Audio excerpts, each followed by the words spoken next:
बहुत समय पहले की बात है। किसी जमाने में एक मधुबन नाम का गांव हुआ करता था। वहां चारों तरफ हरियाली और सुंदर सुंदर पेड़ थे। वहां के लोग बहुत ही सीधे साधे और शरीफ हुआ करते थे। वे हर किसी की मदद करते थे और गांव में आने वाले मेहमानों का स्वागत भी बहुत अच्छे से करते थे। उस गांव में एक बहुत ही पुराना पीपल का पेड़ था। सभी लोग उस पेड़ को बहुत मानते थे। उसी गांव में माधव नाम का आदमी अपने छोटे भाई गोविंद के साथ रहता था और वह उस पेड़ को बहुत मानता था। वह हर रोज उस पेड़ पर जल चढ़ाने जाया करता था।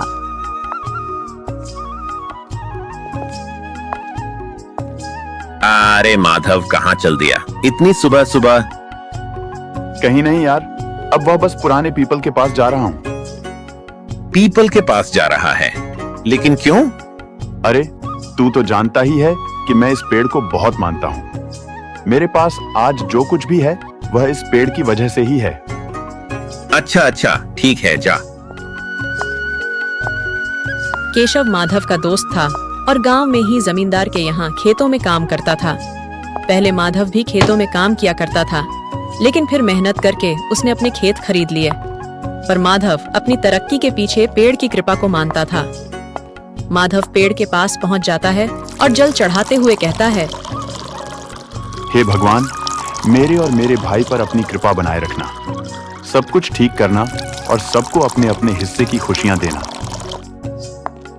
माधव पेड़ पर जल चढ़ाकर अपने खेतों पर आ जाता है और वह देखता है कि माधव का भाई खेतों में काम कर रहा था। यह देखकर माधव अपने भाई को डांटने लगता है और बोलता है, अरे तुझे मैंने मना किया था ना खेतों में काम करने को। अभी मैं हूं ना, मैं काम कर सकता हूं। तुझे कोई जरूरत नहीं है कि तू खेतों में आए। जाकर पढ़ाई कर। अरे भैया, मैं पढ़ाई करके थक गया था तो सोचा कि थोड़ा सा आपके काम में हाथ बटा दूं। अब वैसे भी आप पूरा दिन मेहनत करते हो और घर आकर फिर खाना भी बनाते हो। अगर तू चाहता है कि मैं इतनी मेहनत ना करूं तो जाकर पढ़ाई कर। तुझे बड़ा अफसर बनना है। अगर ऐसा हुआ तो मैं यह सारे काम छोड़कर आराम करूंगा। चल अब घर जा। ठीक है भैया, मैं जाता हूँ। गोविंद घर लौट जाता है और पढ़ाई में लग जाता है। इधर केशव जमींदार के यहाँ काम करते करते सो गया था। जमींदार ने उसे देखा तो उसके पास आया और बोला, ओ केशव, तुझे क्या मैं सोने के पैसे देता हूँ? चल उठकर काम कर। अरे जमींदार साहब, आप अब वो माफ करना, जरा सी आंख लग गई थी मेरी। उठो, अब सब के सब कामचोर हैं यहाँ। और एक माधव था जो एक काम के वक्त में 4 काम एक साथ निपटा देता था। माधव क्या हो गया? भगवान हो गया। सुनो तुम, मेरा एक दोस्त शहर से आने वाला है। खेतों का काम निपटाकर घर आकर मेहमानों वाले कमरे की सफाई कर देना। इतना कहकर जमींदार वहां से चला गया और थोड़ी देर बाद केशव 1-2 लोगों को लेकर जमींदार की हवेली में साफ सफाई करने पहुंचा। जमींदार के दादा पर दादा राजा के यहाँ नौकर थे और आज देखो यह मालिक बना बैठा है। हमारी किस्मत तो मिट्टी में ही मिली है। केशव काम में लग गया। शाम होते ही माधव भी घर लौट आया था। उसने खाना बनाया और देखा कि गोविंद अभी भी पढ़ाई कर रहा था।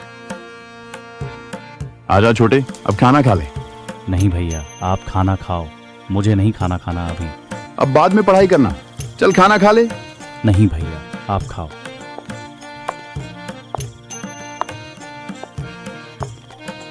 माधव खाने की थाली लेकर गोविंद के पास आ गया और गोविंद को अपने हाथों से खिलाने लगा। भैया आप भी ना, आप कितना ख्याल रखते हैं मेरा। माँ बाबूजी के बाद सिर्फ मेरे पास तू ही तो है। तू ही एक जिम्मेदारी है मेरी। तेरी जिंदगी बन जाए तो मैं भी मुक्त हो जाऊं। भैया कभी कभी तो मैं सोचता हूँ कि आप नहीं होंगे तो मेरा क्या होगा। अरे तू ये सब क्यों सोचता है? मैं हमेशा तेरे साथ रहूंगा। हाँ भैया, आपके बिना तो मैं जिंदगी में एक कदम भी आगे नहीं बढ़ सकता। अब बस बातें बहुत हो गई। खाना खा ले, फिर मुझे शेरू को भी खाना खिलाना है। वह कब से बाहर बैठा मेरा इंतजार कर रहा है। गोविंद को खाना खिलाकर माधव बाहर आ गया और बाहर बैठे अपने कुत्ते शेरू को खाना खिलाने लगा। अरे शेरू, कहाँ कहाँ घूमते हो तुम? आज आने में देर लगा दी। माधव ने शेरू को खाना खिला दिया। अगले दिन जमींदार के यहाँ उसका दोस्त रवि प्रताप भी आ चुका था। अरे वाह सेठ जी, तुमने तो महल खड़ा कर लिया है। नौकर चाकर आसपास बहुत लगा रखे हैं तुमने। अरे अब तुम तो सेठ जी मत कहो मुझे, यह तो बस पुराने पीपल की और भगवान की कृपा से मिला है। पुराना पीपल?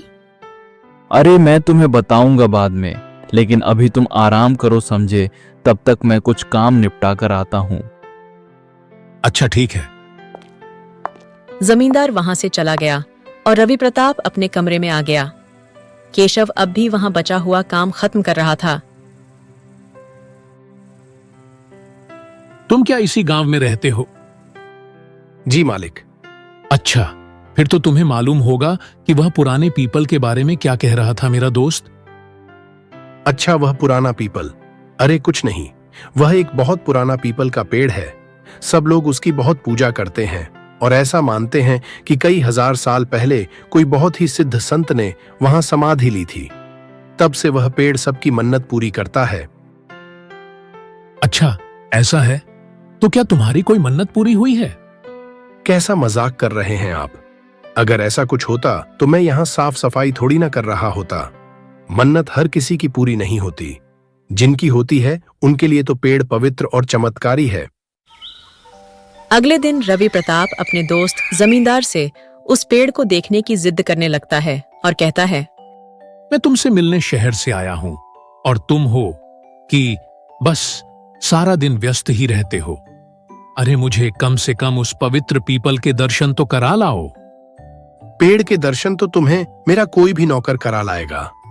वैसे अभी मैं एक बहुत जरूरी काम में व्यस्त हूं। ठीक है, मैं फिर तुम्हारे किसी नौकर को ही अपने साथ ले जाता हूं। रवि प्रताप केशव के साथ पेड़ देखने के लिए चला गया। तभी रास्ते में केशव को माधव नजर आया, जो जमींदार के घर की तरफ ही जा रहा था। अरे माधव, तुम कहां जा रहे हो इस तरफ? अरे वह मुझे कुछ काम है, बाद में मिलता हूं तुमसे। माधव जमींदार के पास आ गया। अरे आओ माधव, बताओ क्या कहना चाहते थे कल तुम? अब माफ करना, कल मैं जरा जल्दी में था तो तुम्हारी बात सुन नहीं पाया। कोई बात नहीं सेठ जी, दरअसल बात यह है कि मैं गोविंद को शहर पढ़ाने भेजना चाहता हूं। अरे वाह वाह, यह तो बहुत अच्छी बात है। वैसे भी तुम्हारा भाई बहुत ही होनहार है। हाँ हाँ, वह तो है। इसलिए तो चाहता हूं कि उसे शहर भेज दूं, जिससे वह अपनी पढ़ाई अच्छे से कर ले और अफसर बन जाए। लेकिन शहर भेजने के पैसे नहीं है मेरे पास, और पैसों के लिए ही अब मैं आपके पास आया हूं। अब मुझे 1 लाख रुपए उधार चाहिए। 1 लाख तो बहुत बड़ी रकम है। अब मैं तुम्हें किस आधार पर इतने रुपए दे दूं? मैं बिना किसी आधार के आपके पास नहीं आया हूं। मैं अपनी जमीन को आपके पास गिरवी रख दूंगा। ठीक है, यह सौदा कुछ बुरा नहीं है। अभी मैं तुम्हें 1000 दे दूंगा, लेकिन अभी इतनी बड़ी रकम गिनने में समय लगेगा। तुम तब तक जरा मेरे खेतों पर कुछ काम देख लो। जब से तुम गए हो सारे मजदूर 1 नंबर के कामचोर हो गए हैं। सब मिट्टी का सत्यानाश कर दिया है। आपका बहुत बहुत धन्यवाद। ठीक है, मैं देख लेता हूं। हाँ हाँ, बहुत अच्छे। और रात को लौटते वक्त मेरे पास से अपनी अमानत लेते जाना। ठीक है, अब मैं चलता हूं। माधव जमींदार के खेत पर चला जाता है। तब तक केशव रवि प्रताप को पीपल के पेड़ के पास ला चुका था। अच्छा, तो यह वह पीपल है? देखने में तो बहुत ही पुराना लगता है। हाँ, यह पेड़ राजा महाराजा के समय का है। यहाँ तो बहुत लोग पूजा करते हैं। तो क्या सबकी मनोकामना पूरी होती है? वैसे मैं तो इन सब बातों में कोई विश्वास नहीं रखता, लेकिन इस पेड़ की पूजा करने का एक कारण हो सकता है, और वह मुझे सही भी लगता है। अच्छा, तो वह कारण क्या है? देखो, जैसा कि तुमने कहा था कि यह पेड़ राजा महाराजाओं के जमाने से है, तो इसकी पूजा का एक ही कारण होगा कि इसके आसपास या नीचे राजा का खजाना छिपा होगा। तभी तो इस पेड़ की पूजा करनी शुरू हो गई, ताकि कोई इस काट ना सके और खजाना सुरक्षित बना रहे। क्या ऐसा हो सकता है? बिल्कुल हो सकता है। अब मैं चलता हूं, आज शाम को शहर के लिए निकल जाऊंगा। तुम्हारा धन्यवाद जो तुमने मुझे यह पेड़ दिखाया। मेरे दोस्त को तो कोई फुर्सत ही नहीं है। हाँ ठीक है। जमींदार का दोस्त वहां से चला गया, लेकिन केशव अभी भी पेड़ की तरफ देख रहा था और मन ही मन सोचने लगा, अगर इस पेड़ के नीचे खजाना है तो उसे मैं निकालकर सबसे अमीर बन जाऊंगा और इस जमींदार को भी गांव से निकालकर बाहर कर दूंगा। आज रात को मैं इस पेड़ के नीचे से खजाना निकाल लूंगा। ऐसा सोचकर केशव भी वहां से वापस आकर हवेली में पहुंच गया। इधर रात होने पर माधव जमींदार के पास पहुंचता है। जमींदार साहब, मैंने आपके खेत देख लिए हैं। अब आप मुझे पैसे दे दीजिए जिससे कि मैं घर जा सकूं। हाँ, तुम यह लो पैसे, और आज से 5 साल बाद तुम मुझे मेरे पैसे वापस लौटा देना, और अगर नहीं लौटा पाए तो तुम्हारी जमीन मेरी हो जाएगी, समझे? समझ गया साहब। माधव पैसे लेकर वहां से अपने घर आ गया। गोविंद उसका इंतजार घर के बाहर बैठकर ही कर रहा था। आप कहाँ रह गए थे भैया? अरे मैं तो तेरे लिए पैसे का इंतजाम करने जमींदार के पास गया था। मेरे लिए पैसों का इंतजाम करने? हाँ, तूने कहा था ना तू शहर जाकर पढ़ेगा। अब तू शहर जा सकता है। लेकिन भैया, ये सब क्या किया आपने? हाँ, मुझे पैसों की जरूरत थी, लेकिन उसके लिए जमींदार साहब से उधार लेने की क्या जरूरत थी? मैं तुझे अफसर बनाने के लिए कुछ भी कर सकता हूं। अब तू चुपचाप शहर जा और अच्छे से पढ़ाई कर। माधव गोविंद को शहर भेज देता है और खुद अपने खेतों में ही जी तोड़ मेहनत करता है। आज पूर्णिमा की रात है। आज मैं उस पीपल के पेड़ में मैं जल चढ़ाऊं तो और भी अच्छा होगा। ऐसा सोचकर माधव जल लेकर चढ़ाने के लिए रात के समय ही निकल पड़ता है। जब वह वहां पहुंचता है तो वह देखता है कि केशव वहां पर फावड़ा और कुल्हाड़ी लेकर खड़ा है। अरे केशव, तुम यहाँ क्या कर रहे हो? और ये फावड़ा और कुल्हाड़ी क्या कर रही है तुम्हारे हाथ में? पर माधव, तुम रात में यहाँ क्या कर रहे हो? मैं तो यहाँ पेड़ की पूजा करने आया था, लेकिन तुम्हारे इरादे कुछ नेक नहीं लग रहे हैं। तुम यहाँ क्या कर रहे हो? अब मैं कुछ भी तो नहीं। ये क्या? तुमने पेड़ की जड़ को काटा और ये गड्ढा, ये क्या कर रहे हो तुम? मुझे सच सच बताओ। अच्छा ठीक है, तो सुनो। मुझे लगता है कि इस पेड़ के नीचे खजाना छिपा हुआ है, और अगर मैं इस पेड़ के नीचे से खजाना निकाल लूंगा तो मैं अमीर बन जाऊंगा। ये सब तुमसे किसने कहा? ऐसा कुछ नहीं है। इस पेड़ के नीचे कोई खजाना नहीं है। लेकिन अगर तुमने पेड़ काटने की कोशिश भी की तो अच्छा नहीं होगा। मैं गांव वालों को सब बता दूंगा। अरे मेरी बात का विश्वास करो। हमें अगर खजाना मिला तो आधा खजाना तुम्हारा और आधा मेरा। ये सब बकवास बंद करो और ये फावड़ा कुल्हाड़ी फेंक दो, नहीं तो अभी मैं गांव वालों को बुला लूंगा। इतना कहकर माधव वहां से जाने लगता है। लगता है मेरे इतने दिन की मेहनत को बर्बाद कर देगा ये। अभी इसे सबक सिखाना ज्यादा जरूरी है। ऐसा कहकर केशव एक बड़ा पत्थर माधव के सर पर फेंक कर मारता है, जिससे माधव जमीन पर गिरकर बेहोश हो जाता है। अरे यह क्या हो गया? कहीं ये मर तो नहीं गया? अगर ये मर गया तो मुझे तो गांव वाले मार ही देंगे। अब मुझे कुछ करना होगा।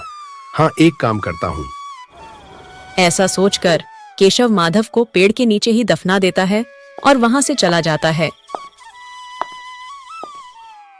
अब तो माधव मर गया। मुझे बहुत संभल कर रहना होगा, लेकिन मैं अभी भी उसका फायदा उठा सकता हूँ। बस उसका भाई गोविंद वापस आए एक बार। इस घटना को कई दिन बीत जाते हैं और लगभग 1 महीने बाद गोविंद शहर से वापस आता है।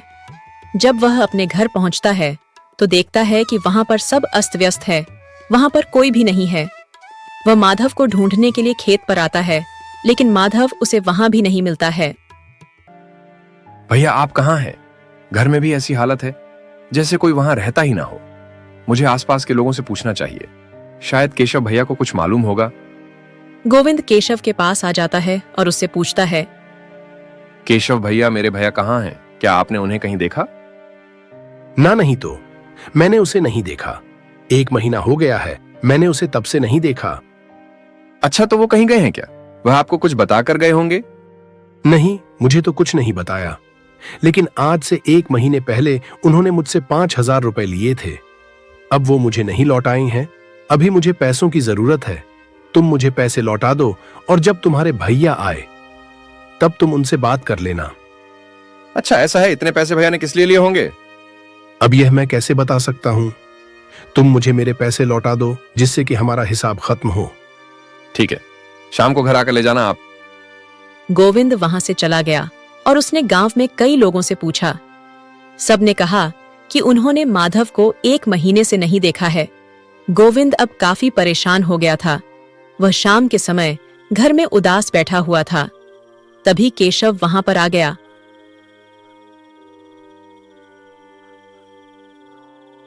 अरे गोविंद, मुझे मेरे पैसे दे दो। हाँ भैया, अभी देता हूँ। ऐसा कहकर गोविंद ने अलमारी से पैसे निकाले और केशव को दे दिए। केशव ने पैसे लिए और वहां से चला गया। अरे वाह वाह, मुझे कितना फायदा हुआ। आज तो पूरे 5,000 मिले हैं। अगर ऐसे ही मेरा दिमाग चलता रहा तो मैं कुछ ही दिनों में अमीर हो जाएगा। केशव के जाने के बाद गोविंद चिंता में रोने लगा और कहने लगा, भैया आपका कहाँ चले गए? मुझे बताया भी नहीं। यहाँ गांव में भी किसी को कुछ नहीं पता है। मैं आपको कहाँ ढूंढूं? आप कहाँ हो भैया? आपके बिना मैं क्या करूं? गोविंद परेशान होकर कुछ दिन तक गांव में और पूछताछ करता है। अब तक गांव में माधव के गायब होने की खबर फैल चुकी थी। अब तो मेरे पास पैसे खत्म हो गए। कुछ दिन तो बड़े अच्छे कट गए। मेरे सारे उधार चुका दिए मैंने। लेकिन अब मुझे थोड़ा बड़ा हाथ मारना होगा। उस गोविंद के पास ही जाता हूँ और उसे बुद्धू बनाकर कुछ और पैसे ऐंठ लूंगा। मन ही मन सोचते हुए वह गोविंद के पास आ जाता है और कहता है, गोविंद, क्या हालत बना ली है तुमने अपनी। तुम्हारे भैया ने तुम्हें शहर में पढ़ने भेजा था और तुम यहाँ मारे मारे फिर रहे हो। तो मैं क्या करूं केशव भैया? भैया का इतना इंतजार कर लिया, उन्हें गांव में ढूंढ लिया, लेकिन भैया कहीं नहीं मिले। मैं क्या करूं? अब मैं कहां जाऊं? हाँ, तुम्हारे ऊपर क्या बीत रही होगी मैं समझ सकता हूँ। मेरी बात मानो तो अब तुम माधव को अपने गांव में नहीं बल्कि किसी और गांव में ढूंढो जाकर। शायद माधव वहां पर हो। अब वह किसी यात्रा पर निकल गया हो और लौटने में समय लग रहा हो। क्या ऐसा हो सकता है? बिल्कुल हो सकता है और तुम्हें जाना ही चाहिए। ठीक है, तो मैं कल ही भैया को ढूंढने के लिए दूसरे गांव निकल जाऊंगा। हाँ, तुम चले जाना, लेकिन यहाँ पर घर की चाबी मुझे दे जाना। वो क्यों भैया? अरे, अगर तुम ताला लगाकर चले गए और तुम्हारे पीछे से माधव वापस आया तो क्या करोगे? अब वह घर में कैसे आएगा? अगर मुझ पर भरोसा नहीं है तो किसी और को चाबी देकर जाओगे ही। नहीं नहीं, आपको तो पता है मैं सबसे ज्यादा भरोसा आप पर ही करता हूं इस गांव में। ठीक है, तो कल तुम जाओ तो चाबी मुझे दे जाना। केशव गोविंद से बात कर अपने घर को निकल जाता है और वह बहुत ही खुश था। अब तो घर की चाबी भी मेरी हो जाएगी। कल ही सारा माल लेकर उड़ जाऊंगा मैं। अगले दिन गोविंद घर का ताला लगाकर चाबी केशव को देकर चला जाता है। केशव ताला खोलकर घर के अंदर आ जाता है और अलमारी खोलकर देखने लगता है। अरे, ये भंडार घर की चाबी तो मेरे पास ही रह गई। इसे तो मैं केशव भैया को देना ही भूल गया। अभी देकर आता हूँ। ऐसा कहकर गोविंद वापस लौट आता है और अपने घर का दरवाजा खुला देखकर अंदर आता है। अलमारी के पास खड़े केशव को देखकर वह चौंक जाता है और छिपकर उसे देखने लगता है। अरे वाह, इतना सारा पैसा! अब तो मैं मालामाल हो जाऊंगा। अब सही मौका देखकर मैं यह गांव छोड़ दूंगा। भले ही मुझे पीपल के नीचे का खजाना नहीं मिला तो क्या हुआ, लेकिन माधव को मारकर मुझे यह खजाना तो मिल गया। मैंने माधव को दफना दिया था उसी पीपल के नीचे। अब तक तो सारे सबूत मिट्टी में मिल गए होंगे उस माधव के। केशव की बात सुनकर गोविंद की आंखों से आंसू निकल आते हैं और वह घर से भागकर पीपल के पेड़ के पास आता है। इसका मतलब केशव ने भैया को मार डाला है। वह मेरे भाई का हत्यारा है। मैं उसे छोड़ूंगा नहीं। ऐसा कहकर गोविंद पीपल के आसपास की मिट्टी खोदने लगता है, लेकिन उसे वहां कुछ नहीं मिलता सिवाय एक अंगूठी के, जो कि माधव की ही थी। अंगूठी देखकर वह रोने लगता है और कहता है, भैया भैया, मैं आपके लिए कुछ नहीं कर पाया और ना ही मैं आपको बचा पाया, लेकिन मैं अब उस केशव को नहीं छोड़ूंगा। मैं उसका सच सामने लाऊंगा और उसे कड़ी सजा दिलवा कर रहूंगा। ऐसा कहकर गोविंद वहीं पर झुककर रोने लगता है और तभी उसे महसूस होता है कि कोई उसके कपड़े खींच रहा है। वह देखता है कि वह शेरू है। शेरू, भैया नहीं रहे अब। केशव ने उन्हें खत्म कर दिया है। अब तुम्हें ही मेरी मदद करनी होगी। थोड़ी देर बाद गोविंद केशव के घर पहुंच जाता है। अरे गोविंद, तुम वापस आ गए। हाँ केशव भैया, मुझे मेरे घर की चाबी दे दीजिए। अब मैं अपने भैया को ढूंढने के लिए नहीं जाऊंगा। वह क्यों भला? क्या तुम अपने भैया से प्यार नहीं करते? नहीं भैया, अब मरे हुए लोगों से क्या प्यार करना। क्या क्या कहा तुमने? तुम अपने ने भैया के बारे में ऐसा क्यों बोल रहे हो? हाँ भैया, जब मैं जा रहा था तो रास्ते में एक पेड़ के नीचे एक बहुत ही सिद्ध पुरुष मिले। जब मैंने उन्हें अपना हाथ दिखाया तो उन्होंने कहा कि मैं जिसे ढूंढने जा रहा हूं वह अब इस दुनिया में नहीं है, लेकिन जिसकी भी वजह से मेरे भैया इस दुनिया में नहीं है, उसे एक कुत्ते ने देखा है। क्या ऐसा भी होता है क्या कहीं? हाँ, और बाबा जी ने तो यहां तक कहा कि अगली अमावस तक वह कुत्ता मेरे भैया का रूप लेकर उस आदमी को खत्म कर देगा। क्या ऐसा भी होता है क्या कहीं? भैया, मरे हुए लोग आत्मा बन जाते हैं और आत्माओं में बहुत ताकत होती है। इसीलिए अब मैं घर पर आराम से बैठूंगा। 2 दिन बाद अमावस है। भैया अपना बदला खुद ले लेंगे। गोविंद वहां से अपने घर चला जाता है और केशव के माथे से पसीना बहने लगता है। वह अपने कमरे में डर के कारण दुबक जाता है और सोचता है, आखिरकार कोई कुत्ता किसी को कैसे मार सकता है? कोई मरा हुआ इंसान थोड़ी ना वापस आ सकता है। नहीं नहीं, ऐसा कुछ नहीं होगा। माधव के पास कौन सा कुत्ता है? कोई कुत्ता नहीं था उसके पास। कोई कुत्ता नहीं था। शेरू, हाँ, शेरू नाम का कुत्ता था उसके पास। तो क्या शेरू ने मुझे देख लिया था? अगर ऐसा है तो 2 दिन होने से पहले ही मुझे शेरू को खत्म करना होगा। ऐसा सोचकर केशव उसी दिन से शेरू को ढूंढने के लिए निकल जाता है और वह देखता है कि शेरू उसी पीपल के पेड़ के चक्कर लगा रहा था। केशव डरते हुए शेरू को अपने पास बुलाता है। शेरू, यहाँ आओ।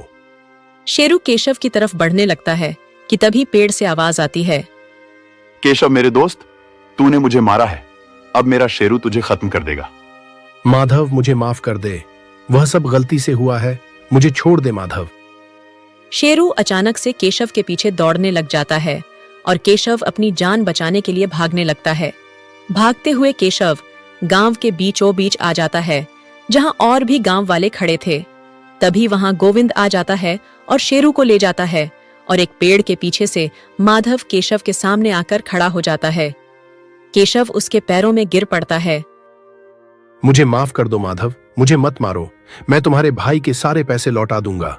अब मुझे माफ कर दो, मेरी जान मत लो। केशव, तूने मुझे जिंदा ही दफना दिया था। अगर यह शेरू मुझे ढूंढते ढूंढते नहीं पहुंचता तो गांव वाले भी मुझे बाहर नहीं निकाल पाते। इसका मतलब तुम जिंदा थे? मैं जिंदा हूं, लेकिन अब तुम्हें सजा मिलेगी। तुमने मेरे भैया को नुकसान पहुंचाने की कोशिश की। तुम्हें इसकी सजा जरूर मिलेगी और कड़ी सजा मिलेगी। लेकिन तुम्हें सब कुछ मालूम कैसे हुआ? जब मैं पीपल के पेड़ के पास भैया को ढूंढने पहुंचा था, तब शेरू मेरे पास आया और वहीं मुझे भैया के पास ले गया था। तब हमने ठान लिया था कि सारा सच तुम्हारे मुंह से ही उगलवाएंगे। सब सुन लिया है, अब तुम नहीं बचोगे। ऐसा सुनकर केशव वहीं रोने लगता है और सरपंच जी उसे जेल में डलवा देते हैं। केशव को उसके की सजा मिल जाती है और गोविंद को उसका बड़ा भाई माधव मिल जाता है। तो दोस्तों, कैसी लगी आपको ये कहानी? कहानी बनाने में बहुत मेहनत लगती है, इसलिए आपसे विनती है कि चैनल को सब्सक्राइब कर लीजिए और कमेंट करके जरूर बताएं।